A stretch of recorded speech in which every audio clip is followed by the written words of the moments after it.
누가 먼저 갈지 이거를 좀 차트를 통해서 구조를 살펴봤는데 희한한 게 보이더라고요. 이 시총 100위 안에 있는 종목 중에서 이미 목표가를 다 채운 놈, 곧 채울 놈, 그리고 바닥 다지고 있는 놈 이렇게 나뉩니다. 그래서 각 그룹별로 대표 종목들을 보면서 한번 설명을 이어가 볼게요. 시장에서 가장 많이 돌고 있는 말이 시즌 끝났다, 이제 불장 없다 이런 말들이죠. 그런데 과연 진짜 끝났을까요? 이 비트코인이야 그렇다 쳐도 알트코인들은 애초에 시작을 한 적이 없어요. 시즌이 온 적이 있어야 끝났다는 말도 하는 건데 아예 불장이 없었습니다. 자, 그러면 또 이에 대해서 이렇게 얘기하시는 분들도 계실 거예요. 아니 4년도 이거 솔라나 오르고 리플도 오르고 도지도 좀 오르고 이거는 뭔데, 이거 불장 아니야? 네, 불장이 아닙니다. 이 차트를 보시면 제가 왜 불장이 아니라고 하는지 아실 거예요. 자, 이 차트는 이제 코인판 시가총액 탑 10 아래에 있는 종목들을 합친 차트예요. 보시면 눈에 띄는 구간이 두 군데가 있죠. 급각으로 상승한 이 구간과 이 구간, 여기 두 구간이 모두 우리가 기억하는 슈퍼불장 17년도 그리고 21년도예요. 그렇다면 24년도에 솔라나 리플 도지 이런 애들이 올랐던 구간은 어떨까요? 바로 이 구간인데요. 여기는 지금 어떤 뉘앙스죠? 여기 18년도처럼 조정 이후에 반등을 주는 구간, 조정 이후에 반등을 주는 구간이라는 거예요. 다음 시즌을 준비하기 위해서 힘을 응축하는 이 수렴 구간 내부에서의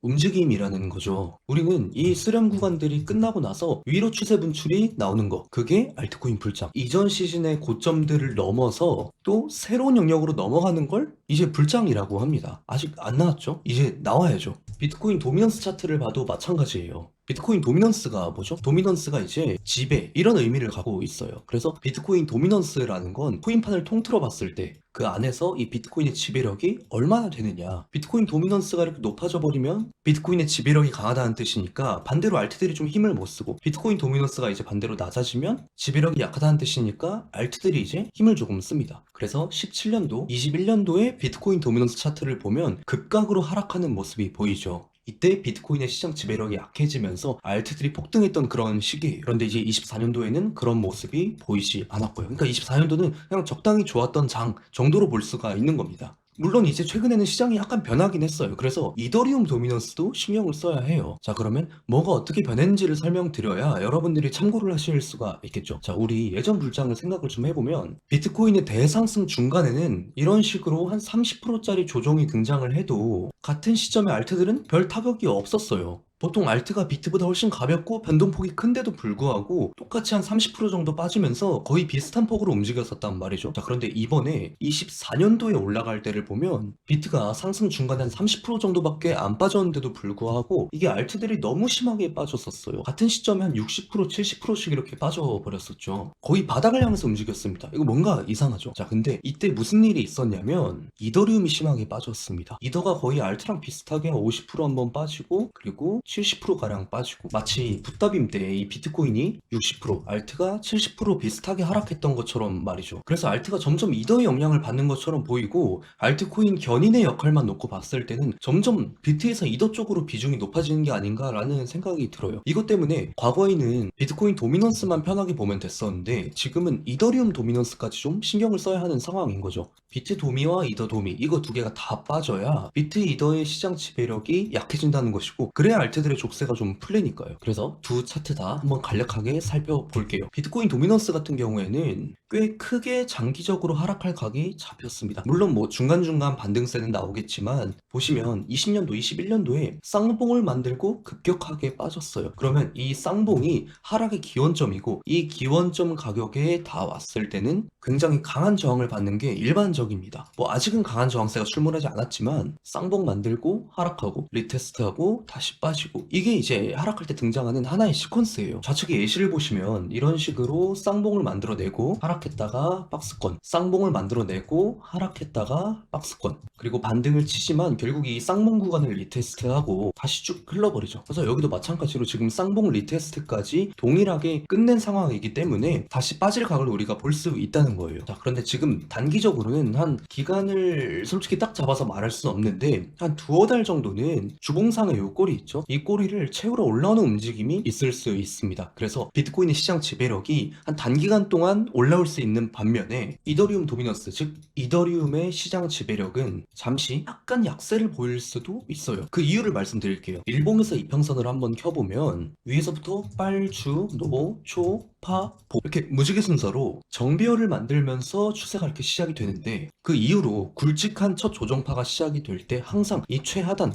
보라색을 이탈했다가 갑니다. 여기도 마찬가지로 빨주, 노초, 파, 보 무지개 순서로 정배열을 만들고 나서 첫 조정을 줄 때 최하단 보라색 선을 이탈했다가 그리고 올라가 버려요. 근데 지금 같은 경우에도 무지개 순서로 정배열을 만들면서 올라가고 그 다음에 첫 조정이죠. 그래서 이 보라색깔 최하단선을 훅 이탈했다가 올라올 수 있는 겁니다. 즉 이더의 시장 지배력이 단기간 동안은 좀 약할 수도 있지만 결국 추후에 강해질 수 있다는 거예요. 그래서 단기적으로는 비트가 힘을 좀 더 쓰고 이더는 약할 수 있다. 그 이후에는 이제 이더의 힘이 강해질 수 있다인데 이걸로 좀 대략적인 추측을 해보면 좀 재밌는 결론이 나올 수 있어요. 자, 비트 같은 경우에는 이 달러 차트와 원화 차트 사이에 차이가 별로 없습니다. 이 저점을 기준으로 놓고 봤을 때 거의 비슷한 위치까지 내려왔어요. 그래서 두 차트 모두 다 주요 지지 구간을 다 찍었는데 이더리움 같은 경우에는 달러 차트에서만 찍고 원화 차트에서는 아직 지지 구간을 못 찍었습니다. 그래서 이더리움은 반등 이후에 한 번 더 내려올 가능성이 있으니까 조금 찝찝한 상황입니다. 자, 여기에 더해서 아까 비트 도미넌스는 단기간 좀 강세를 보일 수 있고 이더 도미넌스는 단기간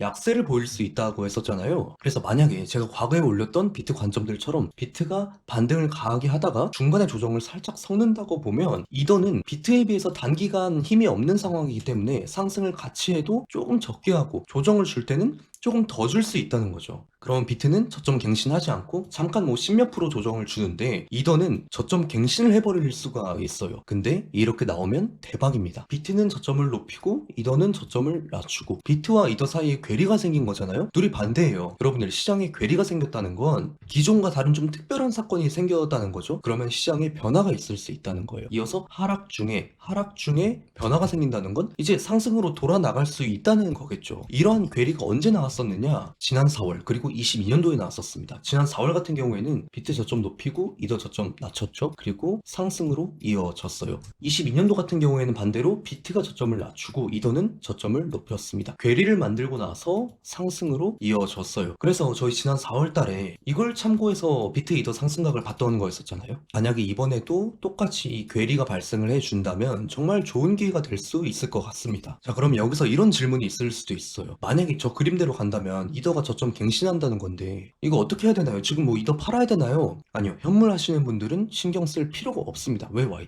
아니 우리가 이 상승을 바라보고 있는 건데 여기서 사나 여기서 사나 이거 거진 똑같으니까요. 아무튼 다시 알트 얘기로 돌아와서 이렇게 괴리가 나와서 올라가든 뭐 그냥 올라가든지 간에 이 비트 이더가 한 번씩 상승 분출을 하고 나서 힘이 살짝 빠질 때 그러면서 두 종목의 도미넌스가 빠질 때 그때부터 이제 소위 불장이라고 부르는 그 분위기를 느낄 수 있다고 봅니다. 와, 그러면 이거 너무 오래 걸리는 거 아니냐 라는 생각을 또 하실 것 같습니다. 하지만 최근에 이 지켓씨만 보셔도 아시겠지만 요새는 점점 다 같이 움직이는 추세가 아니라 불장 시작, 과열기, 불장 종료 이렇게 있으면은 이 기간 동안 다 비슷하게 움직이기보다는 먼저 여기서 몇 놈 쏘고 또 여기는 다 같이 좋은 모습 보여주고 또 끝에 쏘은 놈 있고 이렇게 그룹별로 움직이는 느낌이죠. 그래서 누가 먼저 갈지 이거를 좀 차트를 통해서 구조를 살펴봤는데 희한한 게 보이더라고요. 이 시총 100위 안에 있는 종목 중에서 이미 목표가를 다 채운 놈, 곧 채울 놈, 그리고 바닥 다지고 있는 놈 이렇게 나뉩니다. 그래서 각 그룹별로 대표 종목들을 보면서 한번 설명을 이어가 볼게요. 일단 솔라나는 이미 24년 말, 25년 초에 목표가를 다 채웠습니다. 많은 알트코인들의 숙제이자 목표가 21년도 고점 근처까지 가는 것 혹은 갱신하는 것이고 또 밑에서 대추세가 한번 터졌을 때 저런 고점 구간들을 한번 건드려야 세력들도 팔 수가 있거든요. 이런 데를 한번 찔러줘야 고점 갱신하겠다는 그 기대감 혹은 갱신했으니까 더 간다는 기대감에 의해서 사람들의 관심이 쏠리고 매수자들이 나옵니다. 이렇게 여기서 사겠다는 사람들이 나와줘야 그 사람들한테 팔고 수익 실현할 수가 있는 거죠. 그래서 저희도 당시에 여기서 상승각을 보면서 이 260불 고점을 넘기는 게 목표라고 했었고 또 빠진 이후에는 이 저점에서 반등각을 보지만 고점 갱신을 못하고 이 200불대 이상에서 걸린다는 관점이었던 거예요. 또 스택스 같은 종목도 이미 21년도 고점을 넘겨서 목표치를 다 채워버렸죠. 그래서 솔라나를 이미 다 해치운 놈으로 분류를 하고 곧 목표를 채울 놈 중에 대표 종목은 비트코인 캐시를 보고 있습니다. 왜 그러냐면 대부분의 알트들은 추세 분출을 아주 강하게 하고 다 뱄습니다. 그리고 그 뒤에 바닥을 몇 년을 다지죠. 여기까지는 다들 아실 겁니다. 근데 이 바닥을 다지는 형태가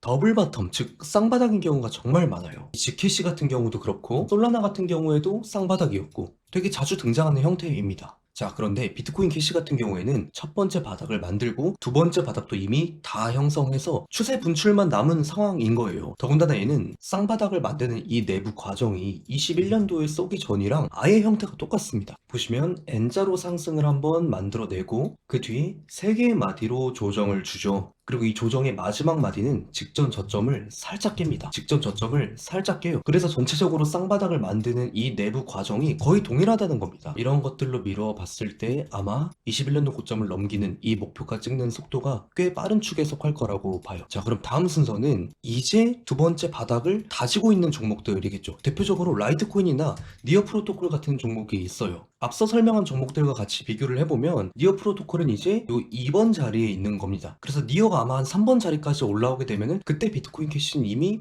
4번을 달성하지 않을까 이렇게 생각을 좀 해보고 있는 거고, 파일코인이나 이오스 같은 이런 애들은 이제 1번 다지고 있는 중일 수도 있고요. 자, 근데 여러분들이 이게 상승률을 대변하진 않습니다. 만약에 비트코인 캐시가 완전 폭등을 해서 21년도 고점을 한번 넘겼다고 가정을 해볼게요. 그러면 한 200% 오릅니다. 반면에 파일코인은 예를 들어서 크게 못 올라가지고 24년도 고점을 조금 넘겼어요. 근데도 1200%입니다. 그래서 제가 앞서 설명드린 게 상승률을 논하는 게 아니라 어떤 구조, 임무의 완수를 논하는 내용이라는 점을 알아주셨으면 좋겠어요. 다른 알트들도 보다가 특징적인 게 있으면 제가 텔레그램에서 몇 개 다뤄보도록 할게요. 제가 만들어낸 이런 컨텐츠들이 어떤 방식으로든 여러분들께 도움이 되셨으면 좋겠습니다. 오늘도 욕심보다는 계획을 우선시하는 거래를 하시길 바랍니다. 다들 즐거운 성탄절 보내시고 좋은 하루 보내셨으면 좋겠네요. 이상으로 차트 보는 공대생이었습니다. 감사합니다.